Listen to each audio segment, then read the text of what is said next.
tal? Y bienvenidos a un episodio más entre el cuerpo y la mente. Por ahí ya vamos casi llegando a los 20 episodios. Nos faltan como 2, 3. Entonces, gracias por acompañarnos durante estos episodios que hemos tenido. Gracias por estar con nosotros. Gracias por interactuar. Los invitamos siempre a interactuar, a seguirnos en todas las redes, a estar pendientes. Recuerden que estos episodios se suben los lunes a las 7 de la noche. Y el tema del día de hoy, a mí, la verdad, me gusta mucho por cómo lo vamos a manejar. ¿Tú qué piensas, Zen? La verdad es que es un tema muy, muy interesante, ¿no? Porque además también rompe con algo que, bueno, se escucha mucho y especialmente en redes sociales como TikTok, acerca de los efectos del cortisol y todo ese rollo, ¿no? Que incluso de repente ya te dicen que es milagroso y que el cortisol es todo lo opuesto, ¿no? Es maligno, es casi de algo de cáncer y demás. Entonces, creo que vamos a romper varios estigmas, vamos a romper varios mitos y leyendas y nos ayudará a entender un poco más a nuestro cuerpo y las emociones. Antes de pasar ahora sí con el título y todo esto, de nuevo yo me presento, soy Sara Rosales y yo soy psicóloga y terapeuta. Mi nombre es Diego Rosales, soy un estudiante de medicina.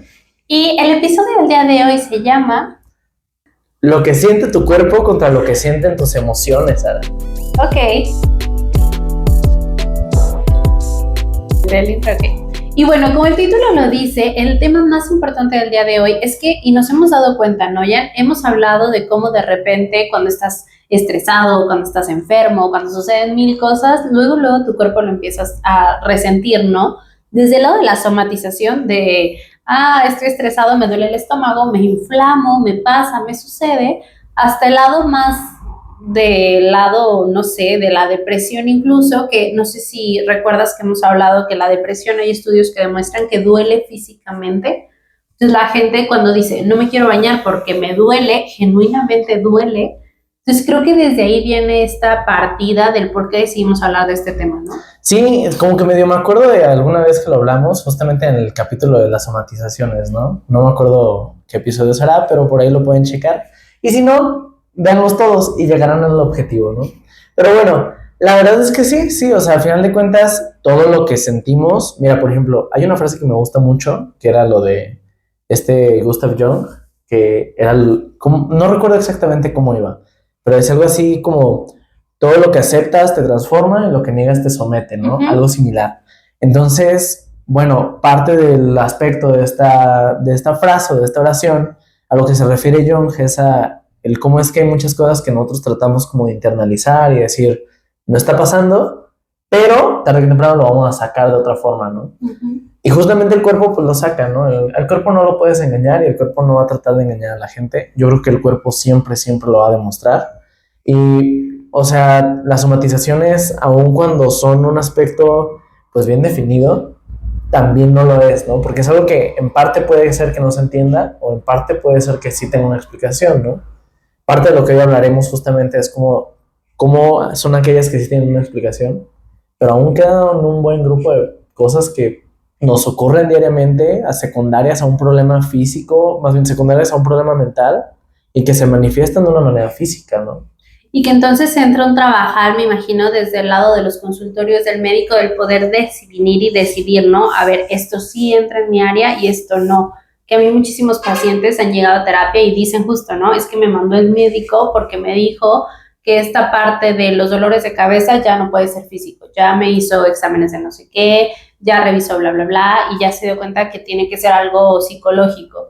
Y que entonces entra el, a ver, ¿qué estás guardando? ¿Qué estás ocultando? Que tu cuerpo siente la necesidad de sacarlo de esta manera, porque al final los síntomas físicos son eso, pueden ser simplemente un síntoma de algo que está sucediendo todo el tiempo adentro, ¿no? Desde creencias, experiencias, mil cosas que guardamos. Sí. De hecho, muchas veces por ahí se menciona también que parte de las razones por las cuales las personas sentimos un dolor de cabeza cuando estamos estresados tiene mucho, pero mucho que ver con el aspecto de... O sea, tiene una explicación, pues, porque creo que es el mayor problema, ¿no? Muchas veces, no me dejará mentir nuestra población en general, ¿no? Pero población en general es una frase que se usa mucho en medicina, creo que ya lo tengo como muletilla. Pero bueno, no me dejarán mentir ustedes, es algo que ocurre, ¿no? O sea, es algo que simplemente no lo podemos negar. O sea, nos da dolores de cabeza cuando estamos estresados, ¿no? Y no es algo mágico, no se trata de, entonces estrés igual a dolor de cabeza sin ningún intermediario. No, la realidad es que sí hay un intermediario, ¿no? Y hay muchas maneras de explicarlo, ¿no? Pero por ahí hay estudios que dicen que los niveles altos de estrés ocasiona a las personas que tengamos conductas como el apretar los dientes, el tensionar el cuello y demás, que comprimen nervios y dan dolores, ¿no? Entonces, pues es muy común que una persona que está constantemente estresada tiene dolores en las sienes por todo el estrés que le está generando el cráneo, tiene dolores en la espalda, ¿no? Muy, muy comúnmente aquí en la nuca. De hecho, por ahí te dicen, ¿no? Que la famosa cefalea en racimo o algo así le llaman.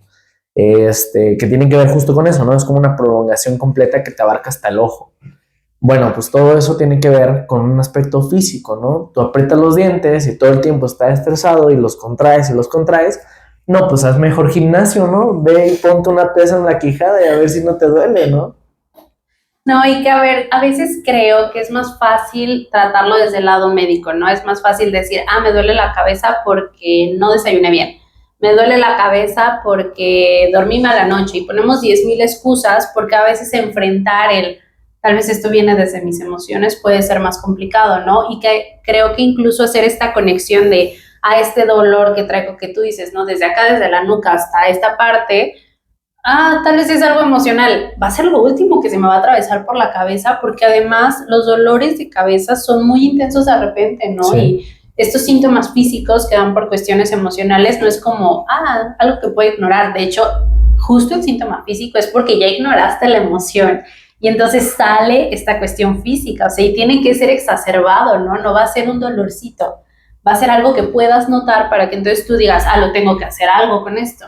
Sí, claro que, o sea, de hecho es parte de, ¿no? Lo que te decía, ¿no? O sea, el dolor de cabeza tiene una explicación física, ya la dimos, pero pues el tratamiento obviamente no va a ser quitarte el músculo, ¿no? No va a ser hacer que todo el tiempo el músculo esté flácido. O sea, sí, claro, la contracción de ese músculo es la que te ocasiona el dolor de cabeza, pero no puedes evitarla. Entonces, la única manera en que puedes solucionar uno de estos problemas es con psicología, ¿no? Trata la causa. ¿Qué te causa el estar apretando los dientes? ¿Qué te causa el estar apretando los músculos del cuello? Y a partir de eso, pues ya tratas la causa, ya tratas el problema, ¿no? Y que lo hablamos también en uno de los primeros episodios, ¿no? Los síntomas físicos van más allá de los dolores de cabeza, estas cuestiones de insomnio, estas cuestiones de tener un exceso de hambre o no tener hambre, tener un exceso de sueño o no tenerlo, ¿no? Mil cosas. Y entonces, ¿cómo funciona eso para esta cuestión de las emociones? ¿Cómo ustedes médicos dicen, claro, a ver, esto de que no tengas hambre o esto de la inflamación sí viene por una cuestión emocional? Es que, ¿sabes qué? Cada una de las cosas se pueden abordar individualmente. En cada una de ellas te da algo más que analizar, ¿sabes? Por ejemplo, el aspecto del hambre va muy, muy relacionado con... La verdad es que la gran mayoría de las cosas relacionadas con el estrés y el estrés con la ansiedad, un poco de los dos, están muy relacionados con la vía del cortisol, ¿no? Pensemos lo que es la vía que mantiene a tu cuerpo todo el tiempo alerta. ¿Es necesaria para la vida? Sí, en definitiva. Imagínate si no estuviéramos todo el tiempo alerta, ¿no? Irías caminando por la calle y verías un carro y dirías, no pasa nada. Uh-huh. Sin embargo, el problema aquí es que es una superactivación de la vía, ¿no? O sea, todo el tiempo está activa y es muy, muy grande los niveles de cortisol que tendríamos en sangre. El gran problema que hay con eso es que, el cortisol, yo siempre que lo he explicado, porque lo hemos explicado en muchos otros videos, siempre que lo explico se los digo como de que es una hormona que te va a mantener vivo, ¿no? O sea, su opción o su punto de partida es, tenemos que sobrevivir. Entonces no le importa qué haga, tiene que sobrevivir la hormona, ¿no? La hormona dice, el cuerpo tiene que sobrevivir. Entonces, ¿qué va a hacer? Bueno, pues acelera tu ritmo cardíaco y etcétera, ¿no? Te tiene como todo el tiempo así alerta, claro, muy bueno. Pero en el cuerpo también, la forma en la que utilizamos los nutrientes lo va a afectar. De tal manera en que una persona que tiene altos niveles de cortisol tiende a tener mucha hambre, porque el cuerpo dice, todo el tiempo necesitas tener nutrientes, ¿no? Es como tener un carro y todo el tiempo a un lado del carro está una persona con un bidón de gasolina, ¿no? Manejas 10 metros y te detienes y te le echas los 10 metros, ¿no? Y manejas otros 10 metros y te lo vuelve a echar. Bueno, pues va a llegar un momento en donde el carro va a empezar a aventar gasolina, ¿no? Porque ya lo tienes tan lleno que pues ya no es posible. Pero pues el cortisol no toma un punto de partida, ¿no? No es lógico. Entonces, no le puedes decir al cortisol, oye, ya no me des hambre, ya tengo suficiente hambre. No, el cortisol, mientras tú estés estresado, todo el tiempo te va a seguir echando gasolina y echándote gasolina. Y bueno, ¿no? O sea, tiene mucho que ver en ese aspecto, en el hambre y en el aumento de peso, que es muy común en una persona estresada. La verdad, ¿cuántas personas no nos ha pasado, no?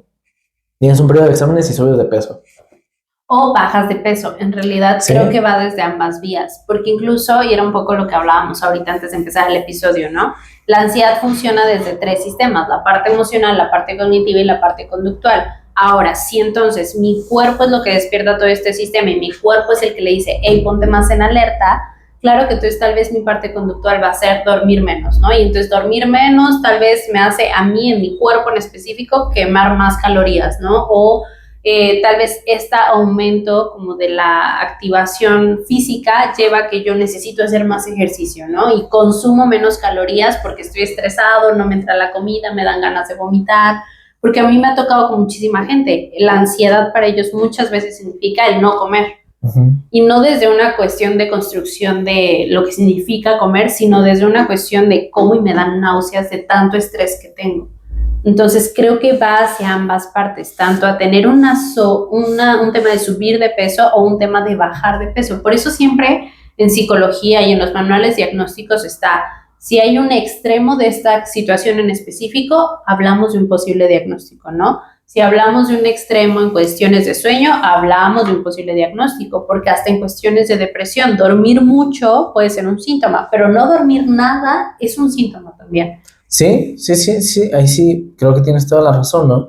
Y de hecho, acerca del insomnio también hay una explicación aparte, ¿no? De hecho hay un modelo, no recuerdo el autor, creo que era Boyden o algo así, pero justamente lo que habla es que hay 2 puntos que controlan el sueño, ¿no?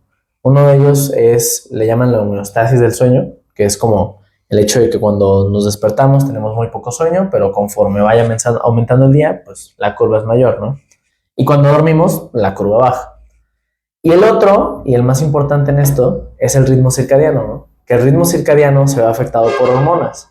Volvemos al ejemplo, ¿no? Y con eso se explica todo acerca del cortisol, ¿eh? O sea, el cortisol tienes que sobrevivir, ¿no? Entonces, si tú en tu cuerpo crees que todo el tiempo tienes que sobrevivir, obviamente lo que va a hacer tu cuerpo es mantenerte alerta mientras duermes, ¿no? Mantenerte alerta incluso sin dormir, porque no sabe en qué momento lo necesites, ¿no? Ahora, el problema es justamente eso que comentas, ¿no? O sea, están los 2 extremos. ¿Por qué? Una persona que regularmente tiene esta clase de problemas de estrés suele intercalarse entre ambas etapas. O sea, tiene periodos de sueños muy prolongados y tiene periodos de sueños muy reducidos. Y eso tiene que ver con el hecho de que el cuerpo llega a un límite. O sea, no importa cuánto lo intentemos, no importa cómo lo haga el cuerpo, va a llegar a un punto en donde esta homeostasis, ese cansancio, pues llega a un nivel tan alto que ya no importa cómo le haga, va a caer, o sea, necesita ese descanso, ¿no? Entonces, a lo mejor vendrán 3, 4 días, 1 semana, 2 semanas, 3 semanas, nadie sabe, en donde la persona va a dormir y dormir y dormir y dormir. Pero una vez que se recupere, el ciclo vuelve a iniciar, ¿eh? O sea, otra vez no va a dormir, no va a dormir, no va a dormir y así. Que es un poco lo que pasa con las personas que tienen un trastorno bipolar y que de hecho así es como llegamos a este diagnóstico, ¿no? Y en las personas con trastorno bipolar usualmente hay periodos de manía que son justo esta sobrecarga de energía y hacen y deshacen durante, ponle, 3 semanas. Pero para poder recuperar toda la energía que gastaron en esas 3 semanas, a veces les lleva 4 meses en un periodo depresivo. Y entonces, en estas subidas y bajadas, a mí me explicaban en la escuela que era algo que veíamos en realidad en nuestra vida cotidiana todo el tiempo. Ni yo me podía esforzar al 110% siempre en la escuela, y entonces si yo me esforzaba hoy a un 110, tal vez el siguiente semestre mi rendimiento iba a bajar a un 80% porque estoy queriendo recuperar de ese 110, y entonces yo voy mermando como mi cantidad de energía, ¿no? Voy mermando mi cantidad de, no de aguante, más bien de gestión de esa emoción. A ver, si yo ahorita estoy diciendo, la voy a aguantar, la voy a aguantar, la voy a aguantar, y yo puedo. Sí, a ver, si para poder aguantar tengo que usar 120% de mi propia voluntad, claro que la siguiente semana, si me sucede algo, pero yo ya he usado un 20% de la semana que sigue, yo ya solo tengo 80% para poder gestionar una emoción. Sí, claro. Sí, y digo, al final de cuentas, o sea, se acumula, pero no se recupera, ¿sabes? Exacto. Que es el mayor problema. Pero tampoco es otra cosa del cuerpo, ¿no? No le puedes decir al cuerpo, no lo vas a recuperar. O sea, el cuerpo, quieras o no, lo que va a intentar es dormir. es dormir porque es lo que más le ha hecho falta, ¿no? Y que sabes que aquí entra otro tema que justo a mí me ha resultado como muy curioso últimamente, que los pacientes han llegado con cierto tema que les sube el cortisol. ¿No te ha pasado que lo escuchas? No, no mucho. Bueno, como que le salen un montón de anuncios en redes sociales respecto al cortisol y justo como tú lo decías al principio, el cortisol ya es el demonio, el cortisol es lo peor que nos puede pasar y si tienes cortisol te va a dar cáncer y te vas a morir. Entonces me han llegado muchísimos pacientes con miedo a tener cortisol alto y que entonces eso hace que su cortisol seguramente esté subiendo, no lo sé, Sí. pero sí está haciendo 100% que sus síntomas de ansiedad estén a la puerta del día, y estén todo el tiempo activos, porque entonces cada vez que le sucede algo, y que específicamente tengo 3 casos ahorita en mente, cada vez que le sucede algo es que me va a subir el cortisol, y si me sube el cortisol me va a pasar esto, me va a pasar aquello, porque yo vi en un anuncio de TikTok que iba a suceder de esta forma, ¿no? Y entonces creo que se ha generado una cultura, más que de gestión, una cultura de miedo sobre este tema en específico. Sí, sí, sí, en definitiva, ¿no? Y la verdad es que es una gran desinformación porque, bueno, es completamente entendible, ¿no? Si a la población todo el tiempo le ¿ves? Otra vez población, es una muletilla ya. Pero bueno, si a la población todo el tiempo le estás diciendo, si todo el tiempo les dices, oye, el cortisol hace esto, el cortisol hace lo otro, el cortisol hace esto, otro y así, obviamente lo que va a pensar la población es, no quiero tener cortisol. Lo que no saben es que sin cortisol moriríamos. O sea, no hay, o sea, lo importante es un equilibrio. También lo dicen mucho de la insulina. Dice, ahorita es una super tendencia a decir los picos de insulina. Sí. Y yo digo, wow, o sea, sí es cierto, sí hay picos de insulina, ¿no? Pero la insulina no es mala. O sea, ya yo conozco gente que dice, necesito alimentos que me bajen la insulina. Y yo, no, si te baja la insulina te da diabetes, ¿no? O sea, es justamente el problema, que la insulina no es suficiente. No, realmente lo que tiene que entender la población y ustedes en general, queridos audioescuchas, es justamente el hecho de que el cortisol no es el malo del cuento. La verdad es que el cortisol, su regulación es emocional. Su regulación es plenamente emocional. Obviamente hay enfermedades que te elevan los niveles de cortisol, pero lo que la mayoría de la población experimenta es una situación emocional. Entonces, si nos queremos cuidar tanto con la dieta, que con el ejercicio y demás, creo que también es importante que a nuestro esquema para mantener la salud, ahora entre la salud mental. El entender que hay situaciones que nos alteran emocionalmente y que debemos de tratarlas, ¿no? El cortisol nunca ha sido el malo del cuento. Lo malo es todas las elevaciones que hemos generado con la vida. Estos niveles tan altos de estrés se traducen en niveles enormes de cortisol. Y ahí sí, bueno, pues tómate un garrafón de agua en un día y te puedes morir, ¿sabes? O sea, sin importar qué tan buena sea la sustancia, en exceso te va a matar. Entonces, es eso lo que ocurre. Sí es cierto muchas de las cosas que dicen, sí se ha considerado como un factor de riesgo de cáncer, sí se ha considerado como un factor de riesgo de infartos, sí es cierto completamente. Pero tienes que entender el hecho de que el problema no es precisamente el cortisol, sino la mala regulación que le das a tus emociones y en general, a tu cuerpo en general, al respecto de este mismo. No sé si lo dejo en claro. Sí, a ver, es como si nos dijeran, el agua puede causar cáncer y no sea exactamente, o que nos digan, un exceso de agua puede causar cáncer, ¿no? No es el agua el problema, es Exacto. La cantidad de agua que estás produciendo, que estás tomando, bla, bla, bla, lo que te podría generar el problema mayor. Sí, exacto. Y la realidad es que entonces no podemos tratar el problema yéndonos sobre el agua, sino que hay que tratar el por qué estamos tomando tanta agua.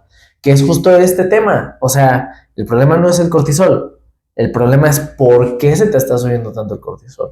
Yo de entrada sí les puedo decir a todos ustedes, audioescuchas, que lo más común de las elevaciones del cortisol es una regulación emocional, es una desregulación emocional, en donde estamos muy ansiosos, estamos muy estresados, somos unas personas muy iracundas, que de hecho se correlacionan una cosa con la otra. Es bien curioso, pero el cortisol te puede hacer agresivo.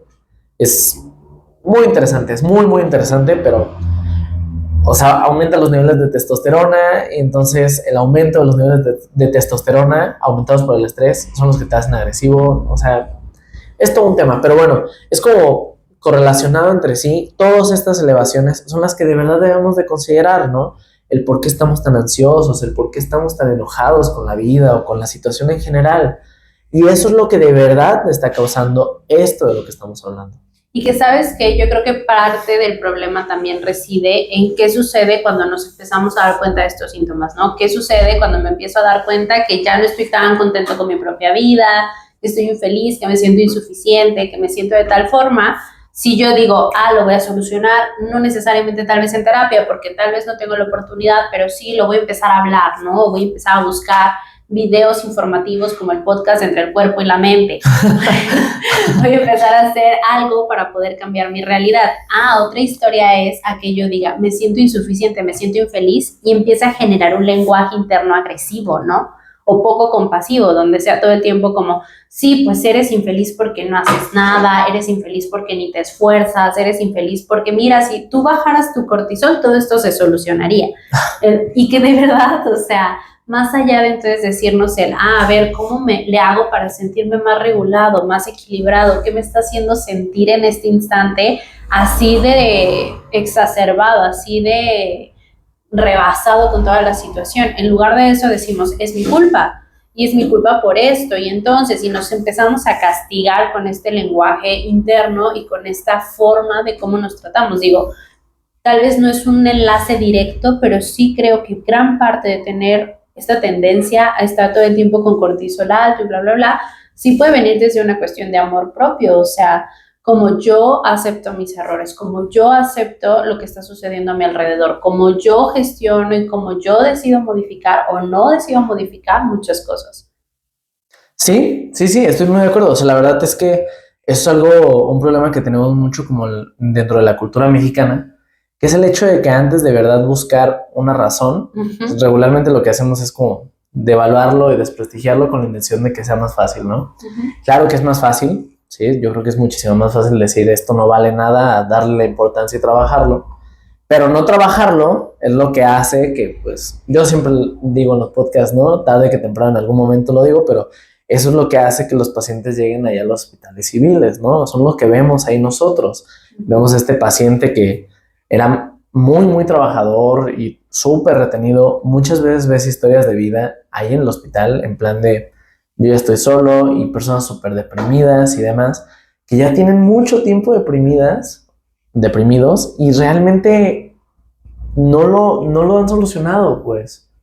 Es de verdad muy, muy triste, pero sí, yo creo que la gran mayoría de los pacientes que llegan al hospital civil, al menos tienen algún problema emocional.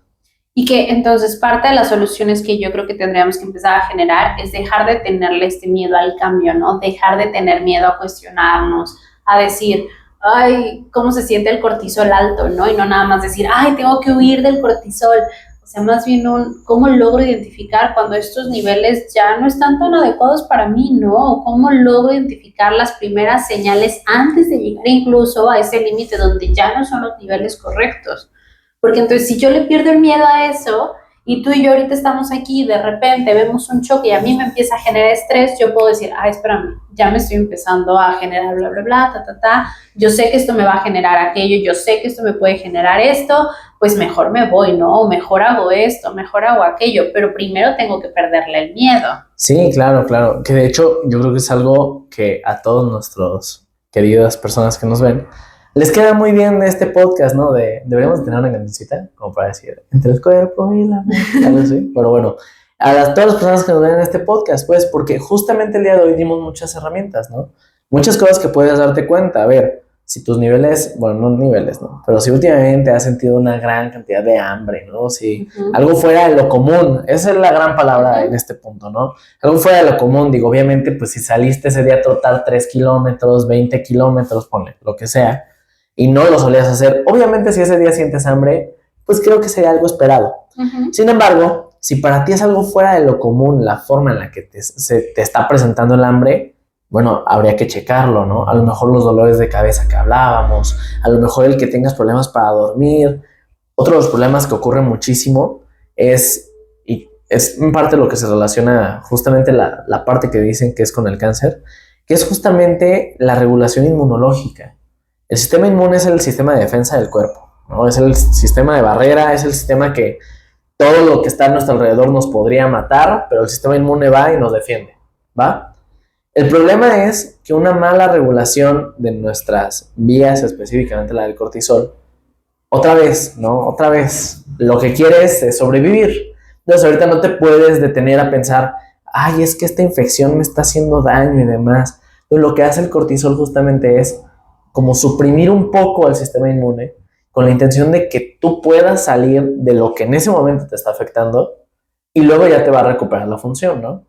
¿Cuál es el problema? Hay muchas personas que pasan meses estresados, meses. Entonces imagínate, tú estresado, con un sistema inmune que baja un poco, que empieza a aumentar todo el problema de alguna infección que tengas, evidentemente cuando recuperes un poco, cuando se te baje el estrés, vas a tener una gripa, vas a tener una infección, bueno, terrible, porque durante todo este tiempo nadie te defendió. Entonces creció y creció y creció el problema, ni te diste cuenta, y en cuanto regresa, ¡pum!, ¿no? Una caída tremenda de las defensas. Uh-huh. Sí, o sea, es el mayor, yo creo que es otra de las cosas que podríamos identificar aquí, pues. Sí, y que por ahí tal vez yo empezaría como esta parte de las conclusiones, ¿no? Del cómo empezamos a manejar estas señales. A ver, anótenselas en un papelito, a ver, comiencen a decir, hoy me desperté con mucha hambre, pero a ver, solo tengo un síntoma, lo voy a observar durante el día, ¿no? A ver, hoy me desperté con mucha hambre, pero ayer en la noche me peleé con mi mejor amiga, me peleé con mi hermano, me peleé con mi papá, me peleé con mi pareja. El hambre empieza a ser emocional, o este insomnio está siendo emocional, porque al final muchos de estos síntomas, y lo hemos escuchado, ¿no? En muchos casos que lo llevan al extremo y de repente es como, ¿por qué nunca te checaste esto? Porque pensé que no era nada, ¿no? Porque claro, enfrentar que era real era también tener que ver con las emociones de miedo, porque a veces hasta el diagnóstico da miedo y entonces vas acumulando cada vez más cosas que hacen que al final no lo resuelvas, pues. Sí, justamente ese es el mayor problema. Quienes llegan a los hospitales son personas que no resolvieron las cosas tempranamente, ¿no? Entonces, eso aplica también para estas situaciones, ¿no? O sea, a lo mejor directamente el cortisol no te lleva, pero tal y como lo hablábamos, ¿no? O sea, es factor de riesgo de cosas graves, ¿no? Situaciones como cáncer, infartos, etcétera. Entonces, yo realmente creo que uno de los puntos que les tiene que quedar muy, muy claro, además de detectar esas señales, es saber cuándo pedir ayuda. Porque hay muchas veces en las cuales ya te va a superar eso. A lo mejor al inicio dices, ¿sabes qué? Es que yo lo puedo tratar, ¿no? Entonces yo me voy a tratar de relajar, o incluso te puedes devaluar a ti mismo o misma fácilmente, no pasa nada. Pero independientemente, a lo mejor tú dices, no tengo nada, voy a aguantar una semana. Es importante que sí definas un tiempo, porque si no lo hiciéramos, sería así de que algo constante, y nunca lo vas a resolver, pues. Entonces, sí, a lo mejor decirte de que, ok, ¿sabes qué?